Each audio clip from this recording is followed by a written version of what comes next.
भाइयों और बहनों, आत्मनिर्भरता सही मायने में तभी संभव है जब हमारे भीतर आत्मविश्वास हो। आत्मविश्वास तभी आता है जब पूरा देश, पूरा सिस्टम, हर देशवासी, हम सब मिलकर के आत्मनिर्भरता की दिशा में चल पड़े। कोरोना संकट से पैदा हुई स्थितियों के बीच भारत यही काम कर रहा है। सरकार यही आत्मविश्वास जगाने में जुटी है। समाज के जिस तबके तक अक्सर सरकारें पहुंच नहीं पाती थी, आज उन तक सरकार के संसाधन और संवेदना दोनों पहुंच रही है। अब जैसे प्रधानमंत्री गरीब कल्याण योजना को ही लीजिए। लॉकडाउन के तुरंत बाद पहला कदम ये उठाया गया कि देश के 80 करोड़ से अधिक गरीब साथियों तक मुफ्त खाना पहुंच सके, उनकी जेब में थोड़ा बहुत खर्चे के लिए व्यवस्था रहे।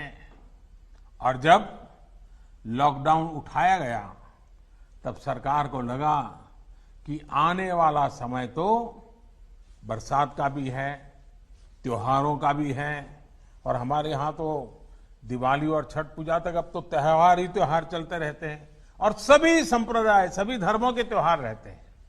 ऐसे में गरीबों को ये मदद मिलती रहनी चाहिए। इसलिए इस योजना को जारी रखा गया। अब गरीब परिवारों को नवंबर तक मुफ्त राशन मिलता रहेगा। इतना ही नहीं, निजी क्षेत्र के लाखों कर्मचारियों के ईपीएफ खाते में भी सरकार पूरा अंशदान दे रही है।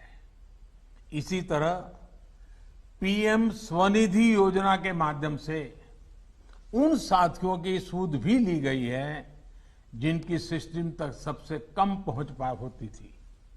आज इस योजना से रेहड़ी, ठेला लगाने वाले लाखों साथियों को 10,000 रुपये तक के सस्ते ऋण बैंक से मिलने लगे हैं। हमारे लिए सबसे अधिक उपयोगी हमारे ये साथी अपने छोटे से कारोबार को बचा सके, चला सके।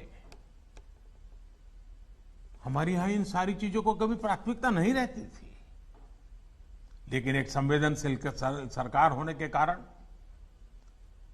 देश की भावी पीढ़ी को समर्पित होने के कारण आज हम लगातार कदम उठा रहे हैं।